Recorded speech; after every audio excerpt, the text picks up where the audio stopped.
1921-2021. Kinti Myamvukama Miasalu Kiatata Mwanda Velela Vanza. Awa va présenter Bino, papa président ya Sénat, na papa président ya Assemblée nationale. Nazali pour interpeller bango kosenga bango na lombango likambo nazali kosenga ya de date ya le 6 avril ekota na mikolo oyo ekobanda kozala férié. Que vive le 100 ans de l'église kimbangiste. Et si comme côté oyo batu basangana ezanga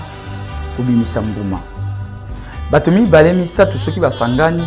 eloko moko ekozalaka na kati na bango pe kosala keti basangani. Ezala na bolamu, ezala na mabe. Batu bakosangana kapona kosala mobulu ndakisa na mboka na biso Kongo lokola bakuluna. Po bakanga likambo esiko bomba okende kobebisa bakosanganaka. Bayokani kasi na mabe.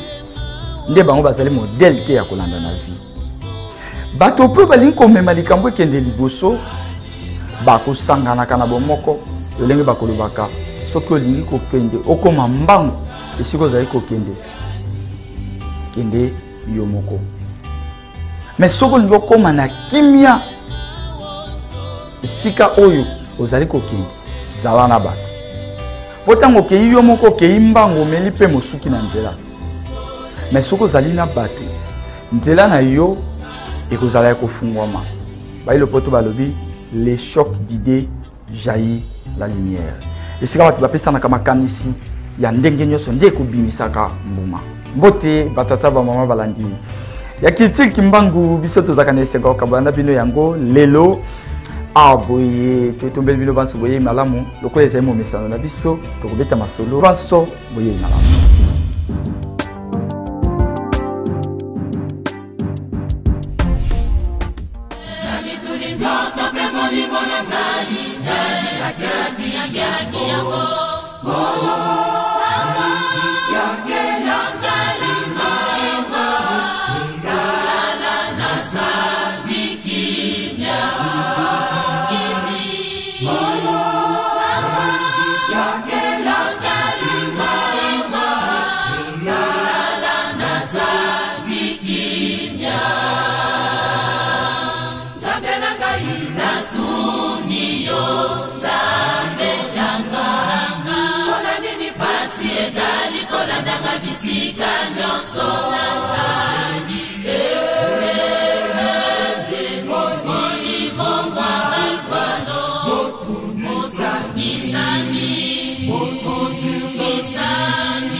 Awa musala na biso pesa na Culture Kimbangu ezali ya kotalisa lolenge esika nyonso doctrine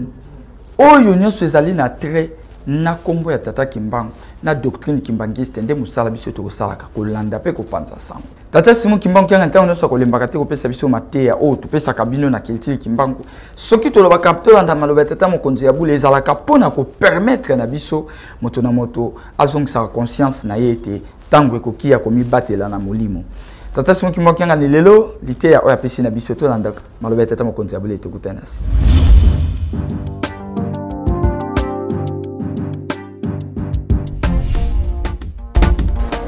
na komba tata mwana pe tata molimo centre biso banso batikelaki biso likambo monene na kati na lingomba tosalela tata nzambe totosa potolonga mokolo wana ntango oyo tozali ezali ntango ya tata molimo centre bato mingi bazelaka koya ya tata molimo centre kasi mpona biso bandimi toyebi ke tata molimo centre ayaki kati na biso koya tata molimo centre pai mosusu te awa na Congo na mboka Nkamba botami awa asali misala na ye awa kokangama na ye mpe awa akei biso tomonaki te me lokola toyokaki tondimaki yango totiki mabe tolandi tata molimo centre tomoni bapapa na miso te biso mingi balakisi biso nzela oyo tokolongela akei alobi biso tokei alobi bake kobongisela biso makambo botonga Yerusalemi likambo yango toza konéglige yango te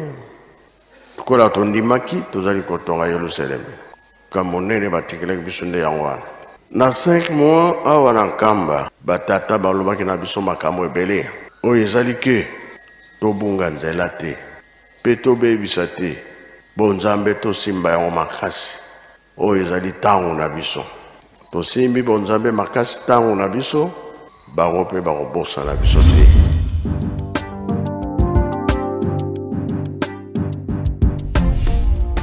Encore une fois, totombeli bino boye malamu tolobaki esika bato basangani nde esika makambo kitoko ekobimaka. Toyambi mpona bino moto oyo boyokaka mingi lelo boko découvrir ye tobengaka ye JDK moto na mbongo. JDK moto na mbongo lelo tozana ye awa na kati ya Kiltiri Kimbangu na Kinshasa précisément donc un Congolais de moins en France, un Congolais de plus na République démocratique du Congo na Kinshasa na tango poto zanae JDK moto na mbongo génération SKK yeba bien que coordonne na yango to kobeta nde masolo na yango papa JDK moto moto papa Jack et sengoze bicha ko yamba yo vraiment na base awa to kutana pena na ville Kinshasa yambo santé na yo ndenge nini. Ouais, santé na très bien ndenge moni ngai surtout que le roi na outil Kamba donc super fort. JDK lingelo banini to bandana wana JDK lingelo. Oh JDK batu mingi ba moi JDK effectivement JDK eli diminutif a komonanga batu ba okamwa nini ngai papa Diangenda yemo tapesa nga kombo na ye pesa nga kombo na ye Diangenda Kuntima Joseph Anthony. Ah bon. Diangenda Kuntima Joseph Anthony. Donc JDK. Alors tant on a na Kinshasa awa na musala ponga ali comptable de formation. Na musala na mutu fazala na diminutif a kombo na ye. Yanga bakataki JDK. Yango petikala libela JDK. Donc na ba signalisation na musala na sala izaka JDK. Mais tant que yo lobi na ngai JDK mutu na mbongo bato bakatana mbongo le banquier non mbongo wana nde eza bongo nanga voilà mbongo oyo lobeli wana eza bongo nanga pour comprendre que quand c'était to yambi millionnaire awa mbongo wana eza bongo nanga ndenge balobaka ba mukili balobaka bongo muke voilà donc ngai na li mutu ya kriaka makambo ebele ezali kaka sikoyo te parce que tant papa na ngai bisanga tant ba botinga na mama ye mwana bakena nga na monkoto papa mfumolongo azwinga ayebisi Antoine koko na biso liboso po papa na komela ki Antoine abi na papa mfumolongo makambu nyoso ikoya na ye ya malamu na ya mabe donc lelo lokona ba likambo ya vie na ngai te na résumé ka ndengo wana donc na mona ya bien à pire mais le roi na kombo wana ya pesa nga yimoko ekangika ka mendima honyoso génération SKK ezani bon génération SKK c'est une longue histoire mais na ko résumer yango na mukuse batumi bamo na génération skaka na Facebook na page toujours na page ya Facebook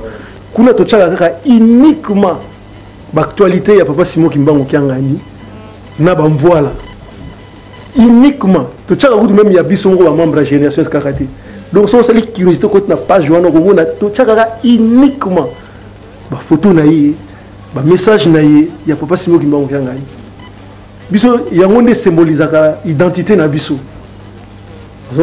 identité na biso génération skaka alors bref likanisa ko la génération skaka tozo nazwaki yango na 2015 ezaki na Nkamba situation moko ilikaki ngana mama Tétis to vivaki esalaki que mama Tétis tanga soli nga soli kambuana tozwi likanisi wana tango nazongi nango na poto na bino fona créer ce structure moko boye. Bon, ce que ça codé parce que il faut décoder information et situation où ils qui pensent nini. Ils ont codé ils ont envoyé les cambumo ya gravité. Moni papa nenga zala kawana ndito kenda Nkamba ba oyo bazalaka curieux ba yibi ba premier mi papa la nango. Mais na mes références plus na likambo na message moko ya papa Mfumalonga na koloba papa Mfumalonga papa jangenda kuntima. Anako loba mwana foye ba ndako ya tata na lalaka. Il faut bâtir la chambre tata na lalaka. Cela veut dire donc foye ba difficulté à tata na yo. Mais ça je le sur lukengo au monde ngo papa Mfumalonga loba je crois na centre d'accueil. Aloba ya ngwana. Donc biso lo ko li bana papa Simon Kimbangu Kiangani. Il faut to yeba ba problème na muzindo nyonso ya papa na biso. Papa azali na 100% ya nzoto na ye. Ya muluya bomoto azapi na 100% ya molimo. Donc nous autres on a épingué zakana azana problème où il y a mais tant souper muta ko lobanango azana yeti biso bisko bana les photos décortiquées pour ça papa zalini papa na Nkamba na à part quand Nkamba biso na Kinshasa ali papa supportaka batu belé na étude on batu mingi na ngo tant souba éviter alors et c'est là quand en 2015 un certain mardi nous avons maman Tétis avant l'émission à Ijiki Banda to côté qui papa pour tous bâton. Papa lui posé là. Tout le monde m'habite boté les magarawana. Curieusement, papa yamba qui battu belé. Il a fait de 30 personnes. Bisous à rajouter makiwana. La 30 personnes papa yamba qui étonnement au moins 25 personnes. Au bayaki n'a pas cas sociaux. Si on a mis cas sociaux donc on comprend. Batu bayaki n'a pas cas spirituel bayaki à 5. Le reste demande. Le reste demande. Alors, nga mbalanga liboso na vivre na kamwe. Nga bino nga na kanza ta to yaka papa, to yaka zoka mai pona ba kamgo spirituel orke za lonka boy. Misusu donc na ko expliquer ningi mission na ko lekela te. Bon. Alors, il y a souka ndem to yaki scandaliser ki biso. Bayina mutu moko azaki moi malade, bayina mama na ye. Alors qui m'a malade peut m'a cassé moi fièvre kaka. Maman ton papa baluya benga médecin papa docteur Doris. Maman na vaccin demande à mi balai papa. Yi azo kula azana mbongo ya ganté. Mbongo gant. 1000 francs mbongo gant. Siko ngana maman Tétis to talani. Tu l'as scandalisé. Maman Tétis a vu sur la god na ye. Bon, joie yango. Papa tali biso kaka. Tant que tu as dit que tu as dit que tu as dit que tu as expliqué que c'est très préoccupant. Il y a mon papa si protège la classe na 6 kilo mais en fin de compte moi na ça papa na poste na continuer à l'université. Papa lui ah ngana koki karawana. Alors moi na qui orpheline. Maman Tétis Alexinga bref donc na kati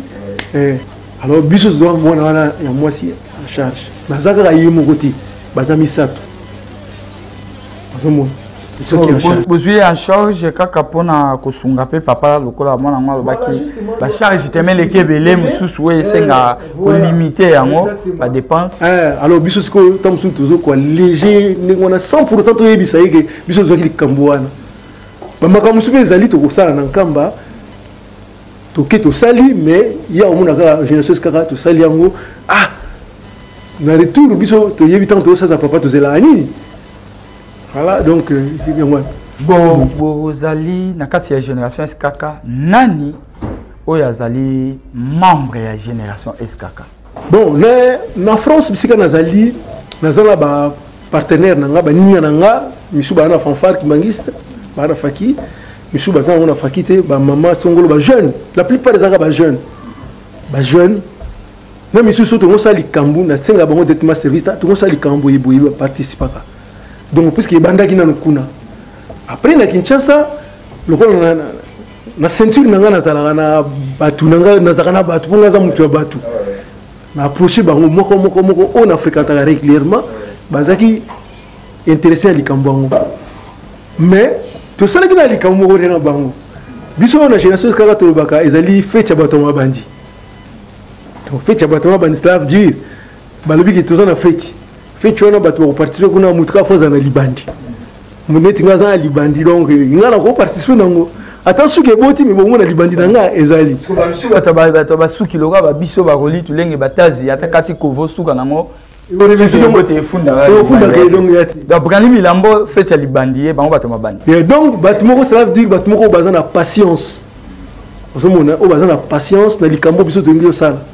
to tala effectivement bato ba ko tambola na biso comportement nango attitude na bango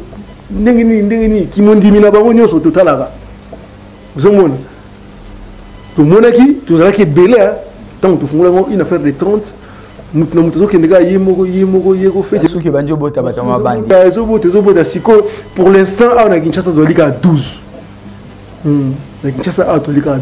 bato bazana kati ya structure yango ya génération SKK boaka 12 ezali bato bazana mwa ba moyen pona ko banda ko soutenir malheureusement na kati ya 12 wana majorité bazali ba étudiants to ba silisa déjà ba université mais même quand on dit misalati bazo ya po lokola bino bosa ko bo sunga bango non même pas ba yé mais na cadre de la génération SKK to luka les voisins moyens ndenge nini kito ko ka ko salisanaka parce que génération SKK ezali boso to salisanaka biso na biso so to salisani to zimo makoki simane to ko ya salisa papa ozomona na kati wana o basala ka bakozala ka ata mususu 4 au mingai mais au baza a sur place na Kinshasa bakoza 4 le reste bazo lukana na ko lukana ba misala moko te vraiment evandisi bango na stabilité na mati na misala evandisi bango na stabilité zalité lelo to monaka ba masanga mingi surtout que na moni za bandimi nde ba mingi ba Kimbangiste baza une majorité Kimbangiste parce que condition moko ezali mutu fois à la membre ya SKK ya génération SKK il faut à la Kimbangiste andima alinga pe papa Simon Kimbangu kiangai parce que tom surtout ko appelle sympathisant alinga papa Simon Kimbangu mais azana mon limité voilà mais sur la linga ça la linga ya ACP na likanisi na biso akuiko ya donc je suis déjà tamulai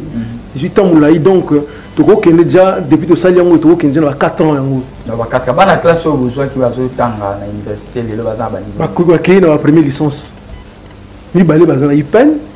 moko azana ista ba famille té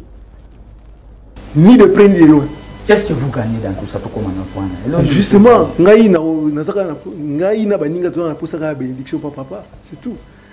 moi bana na baza utile na mboka na mukidi surtout na kati ya lingomba po moko ne tanga ipa na bana ngai papa ngaso na sisika na ozonga ka professeur de kilo na école en Kamba ozomona école léger ja papa a mwana na ya zongi ayo pesa oya mwesa ba papa ngai suka na sisi na nini na nga romantique suka ba fungula aéroport en Kamba ngano sala kuna donc il faut lingomba a former bana oya yimo ko ba ko sala le to zaka bato ko defa ozomona biso na retour ti ba comme na niveau wana elo o mote bénédiction kaka to mutu moko te apesa biso loko te songolo te rien au moins to sali ba mbula ebele wana to se comprendre biso na biso to yebani mutu to caractère na ye et puis to yebi mutu na mutu formation na ye mutu na mutu azama casse na domaine nini ozomona alors siko biso to changer vision et là on a le besoin na bisiki bango na to yebi ke na mboka na biso na Congo ba difficultés za mingi même bato bazo sala bazo ko se suffire te surtout que ba jeune au moins la majorité na bango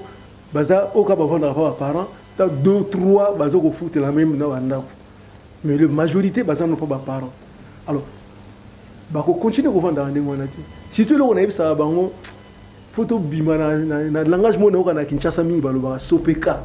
sombelanga pesanga kabela na lingi bango ba bima na vision wana c'est comme ça de changer vision na biso vision c'est comme ce qu'on dit to ko miser plus na ba capacité ya ba oyo baza na kati ya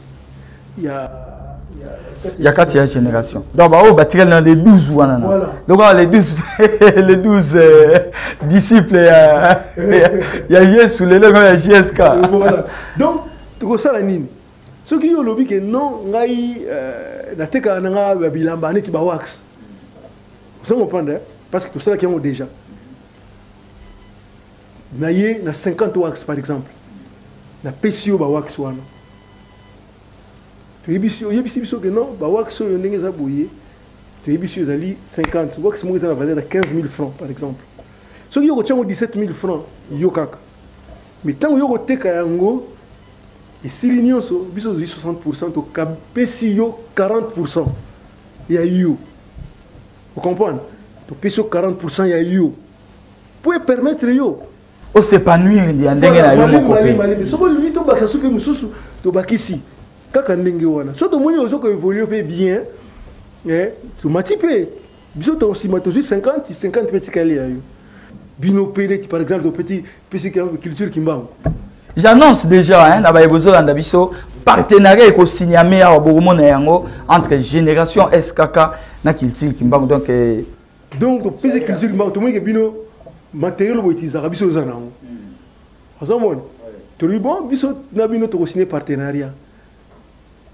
to ko signer ezali nini biso to pesa bino matériel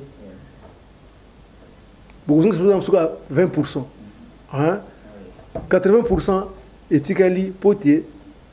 na pib na bangamu ya assurer visibilité ya génération SKK voilà vous comprenez voilà au lieu que to futara ne biso to sikali ka ndengwana eloko moko ezaka na Kinshasa mingi tozaka na ngwawa batu bazaka moi sérieuté mingi ba risque wana ezali donc tozana moi comportement moko ezaka na batu surtout awa na Congo mutu akondima kozwa biloko risque ezongi te ba disposition nini obosui par rapport na assemblée na biso to sala ki tanga na ye to sala ki assemblée générale to kuta biso to ba membre on en a parlé oh ezali kambo ya kimukukizité na kati c'est une affaire d'argent parce que cordon akina wolo kotambongo wana te to aki ozongo na banque à Paris pour ça la makambo wana donc où est quelque part donc tout ça assuré tout ça na tant to signer papier avocat pas azali règlement azali ko signer autant de règlement na biso avocat pas azali ce qui osali nini bien que bakimbangi so funda na raté mais ko s'en prendre na yo moko biso que funda na commission de discipline te parce que wana makambo ya makambo église ils ont des affaires donc on est ça coup de makambo église te bazomona ils ont affaire parce que na kati ba sympathisant bazali ça n'a rien à voir dans l'église parce que mbongo on est wuti na kati église te wuti pa bat na libanda ba partenaire ba pesi pour tout ça les kambwana donc yo ce que yo yé au engagement kokisa engagement na yo ce que kokisa engagement na yo te mais voilà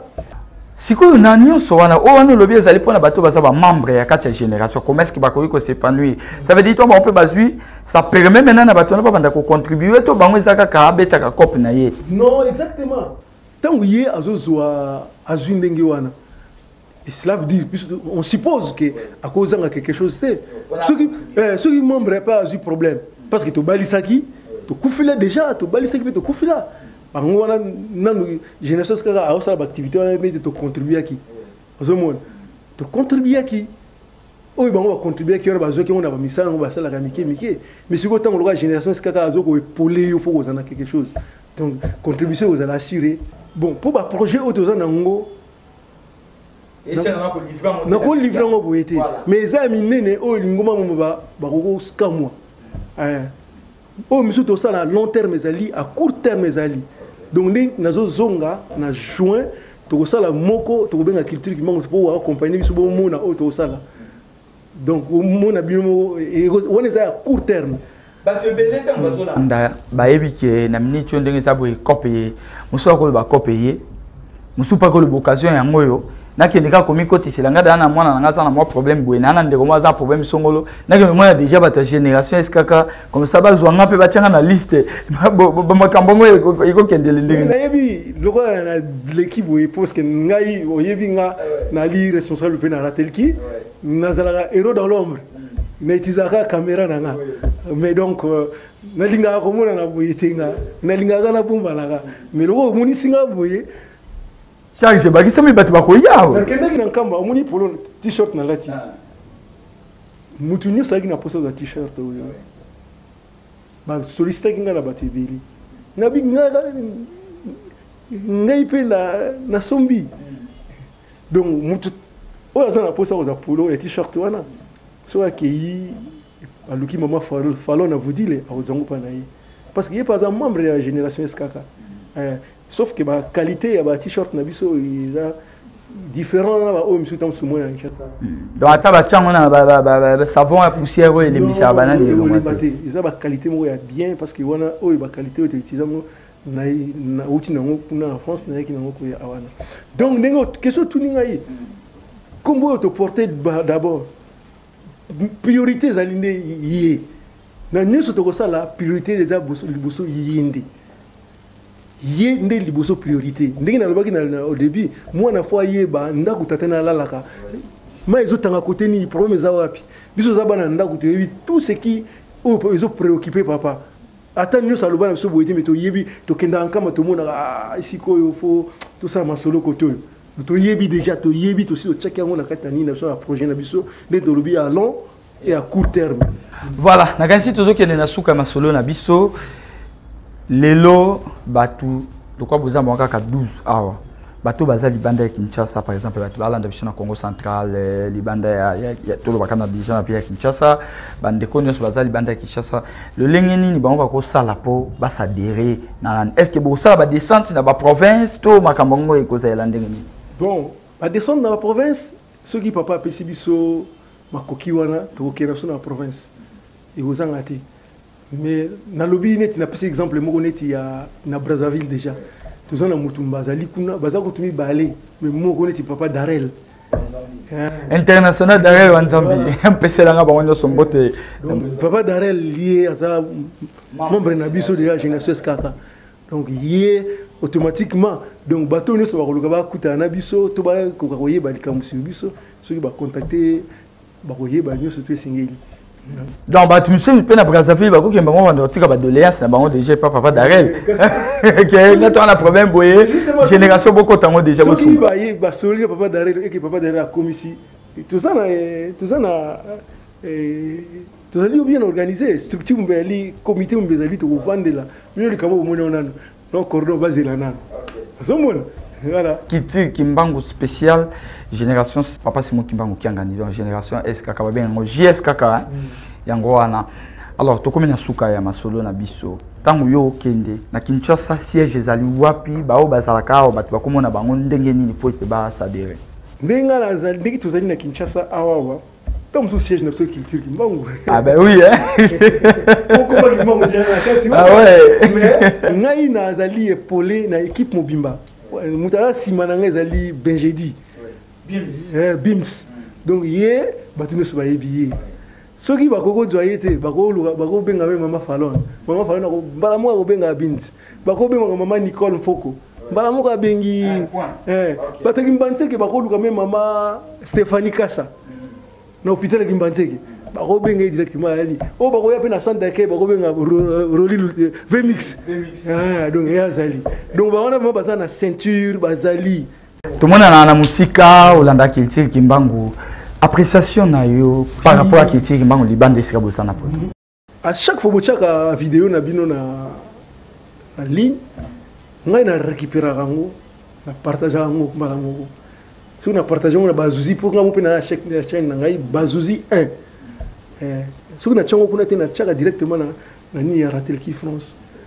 ils allaient bien ba émission na bino vraiment très bien to découvrir makambo mingi mais relax ma talent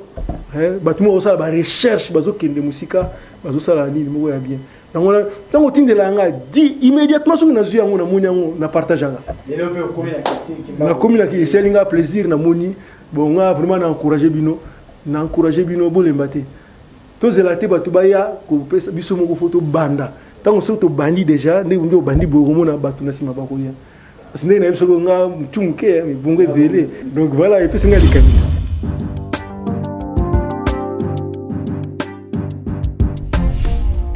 Yo pe oza kolanda biso ozali na makambo oyo nyonso etali tata Simon Kimbangu wana ya mosala na biso sika nyonso maloba tata Kimbangu ezali bato bakosangana mpona kombo na ye mpona kotombola mpona kopesa ete mongongo ya tata Kimbangu eyokana makambo na ye kende liboso papa Simon Kimbangu kyanga naloba eloko moko mpona kosukisa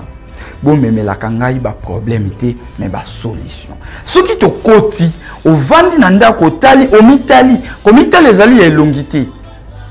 Dengue papa JD Kautai Kolobake génération SKK zane elamba te mais ça état d'esprit. État d'esprit voilà. Donc tant que vandi oyebete moi 100 francs on a kenda collectionner ta ko polibanda so na ye na participer pendant ko sunga moto. Osungi moto oyo azangaki libula na yango ezaka nini. Nakanisi moto na moto comprendre awa ba aventurier te soko ye heureusement que tango ko ya ko beta libaku te okoya ba fimpi yo so ba monike yo za moto ya clair te au côté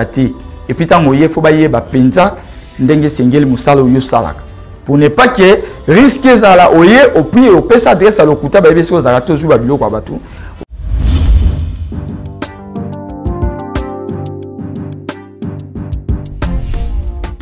Voilà, le baki na bino ete mikolo toko zongisa makamyo sona sika na yango mon choix awa invité toko yambaka ko betela biso lisolo ndenge nini à côté là qui na mouvement oyo ya zaleli lelo nani oyo aza sélectionné to landa mon choix to kutana na sima.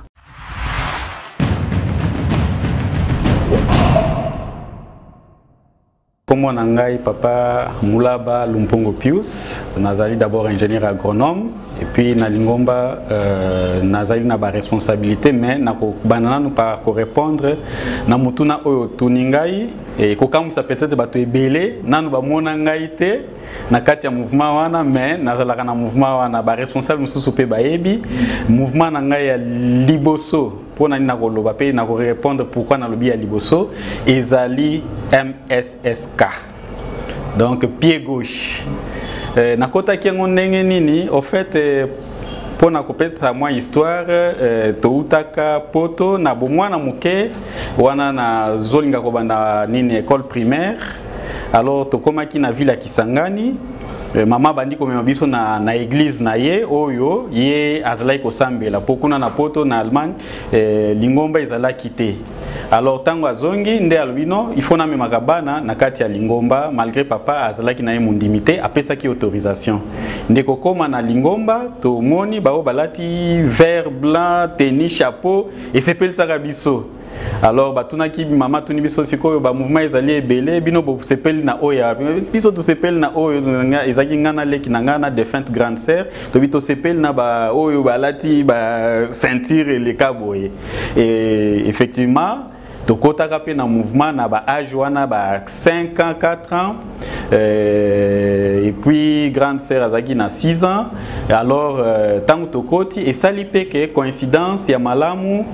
pape chez nous da 3 ayaki visite na RDC na église Kimbangisa ayaki na Kinshasa toyebi résident chez nous da 3 na Kisangani pe résident chez nous da 3 ezali na boye inaye esengaki batu bakende koyamba ye na aéroport alors esalaki ke tokendaki na leki na ngai tozaki vraiment bana mike période wana izaka ka chaîne moko ya télévision OZRT et mokili mobimba bamonaka biso bana mike me na kati ya mouvement ya batogo baza ba mikolo nde esalaka ke engouement ekotaka à partir de wana nde bayaki ko former JMSSK période wana donc la jeunesse ya mouvement de surveillance kimbangiste donc ebotama à partir ya biso d'ailleurs pour na ko rappeler moi muke liboso to lataki tenina no ezalaki ndon to somba et somba makina noté to lataki polo o babenga ka col serré hein to che sentir likolo mais tango to bimaki na télévision papa moboti azaki kimbangi c'était apumbwe ko mona bana na na esengo na télévision abi memba ngosiko bilamba na bango nete il faut na sombela bango teni penza bazala ndenge mususu ba mususu wana balata ki yango asenga ka kutire pe ayaka na ndaku donc sali pe ya sali libiso ba teni alors to koma kisikoyo beaucoup plus présentable vraiment ezala esengo mingi tango moto alati teni ya mouvement na yepe aza ko saila nzambe na ye na kati ya mouvement oyo asala.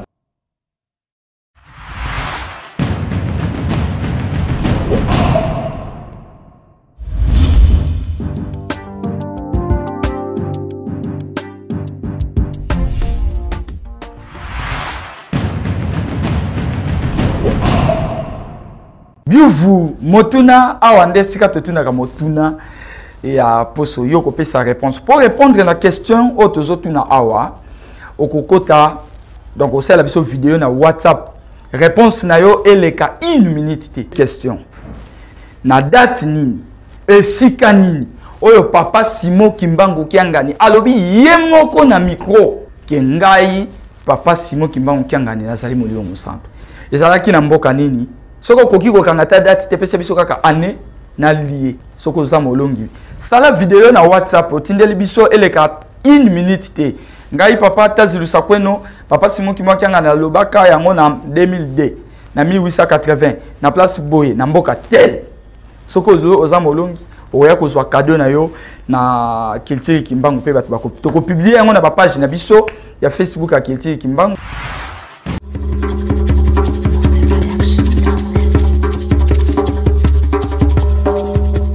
Na koma tata mwana pe tata molimo 3000 francs na mona kitango na banda ki na Kinshasa esungaki biso 3000 francs wana ntango mosusu tolo ezali te tosombeli yango batolo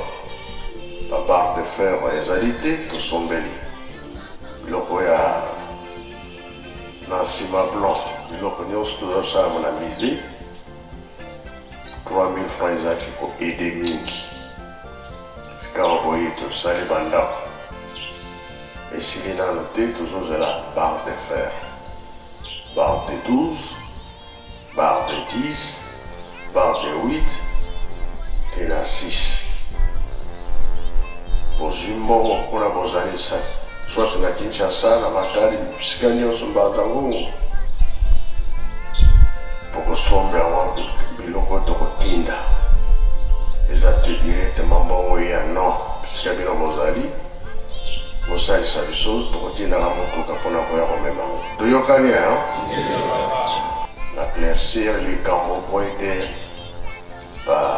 pasteur bopesa biso nzela mpona 3000 francs na kombo ya tata mwana pe molimo santo tozali na esengo ya korapele na bapaster communaux sectionnaire bandimi banso ya ville ya Kinshasa pourquoi pas ya mokili mobimba ete mokonzi abule papa Simon Kimbangu Kiangani na susi na ye ya botongi Yerusalemi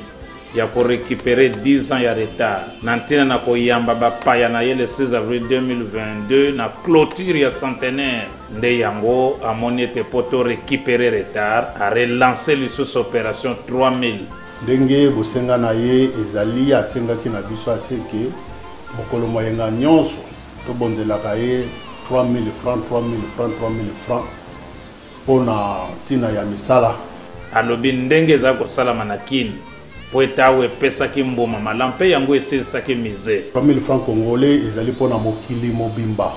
nde mpona koparticipe na opération wana ya 3000 francs ndenge tozoyoka mbela na ye ete ntango topesi ba 3000 francs wana ekoka kosunga mpona botongi Yerusalemi esomba nsima esomba tole esomba barre de fer ndenge ye alobi ete vraiment na liro soki biso nyonso bandimi baparoisse bacommune baterritoire baprovince banation tofongwami réussite ekozala tokopesa papa maboko ezali na mokolo moyenga nyonso mpe mikolo nyonso ezali badate historique ya lingomba papa alobi 3000 me ndenge papa azalaki ya bamosusu baza kopesa $100 bamosusu $50 bamosusu $500 donc okokopesa ndenge bozwi na yo ezali kondima na yo na bozwi na yo bayokana basala likambo donc eza question ya kondima balobi 3000 francs pe ekokozala moto akoki te akoki 1000 francs tout fait nombre batieka pamba te mokonzabula alobi ete soki basengi ya lokolo koki te epesa ta ya loboko moto azali chargé na mokili mobimba na poni ezali chef tigre mpona baye bazali mosika mpona kozwa biso ezali pasi te numero na ngai chef tigre ezali bongo plus 243 89 86 11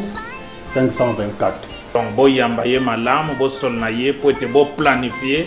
banda na Kinshasa pe bisika nyonso po ete opération wana réussir. Biso liloba papa elekaka te ndenga kolobela ndenge kosale po yende patron lingombe eza ya ye biso kaka ingeta. Likambo boyebisa biso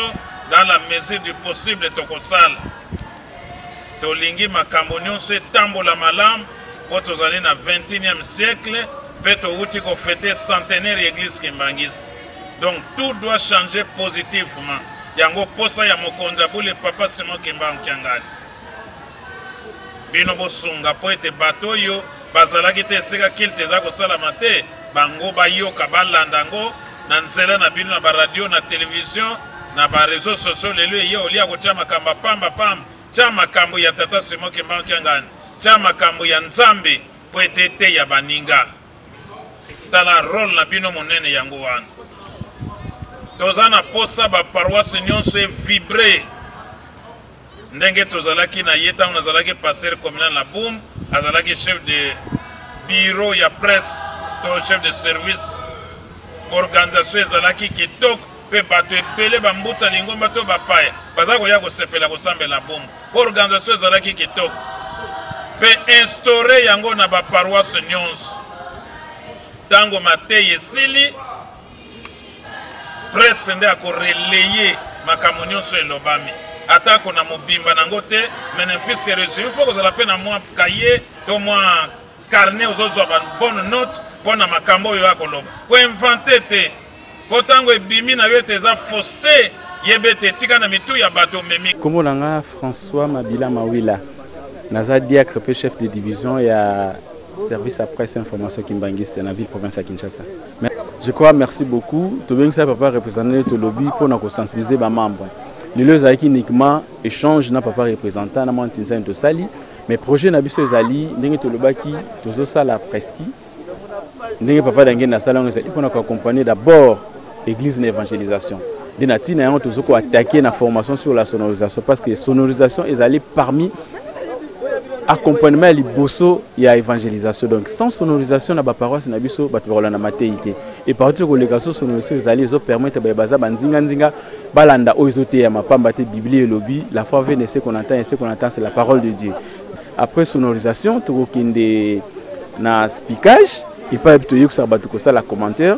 si ma speakage to koleka na audiovisuel et pas de ko kozabilili nde to kolkutire na presse écrite pour na bato be ba ko koma ko archiver maimo so makoleka na kati ya lingomba tozo banda précisément na début mars awa na ville province à Kinshasa précisément na centre d'accueil pambate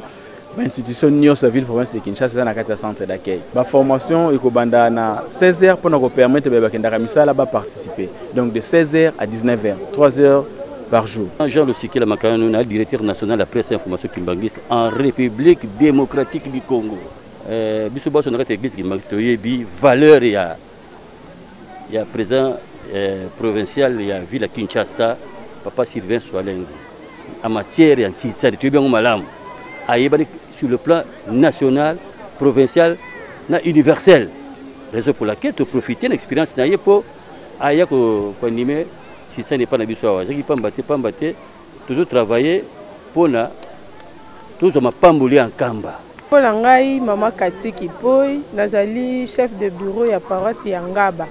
nazane sengo makasi pambaté biso ba membre presque ville ya Kinshasa tant to ndaki na kamba papa a félicité ki biso nyonso yango wana nalikanisi pe ndakisa ya papa représentant ye azalaka na lumière soki bobengisi esika ntisa ni salama ya makasi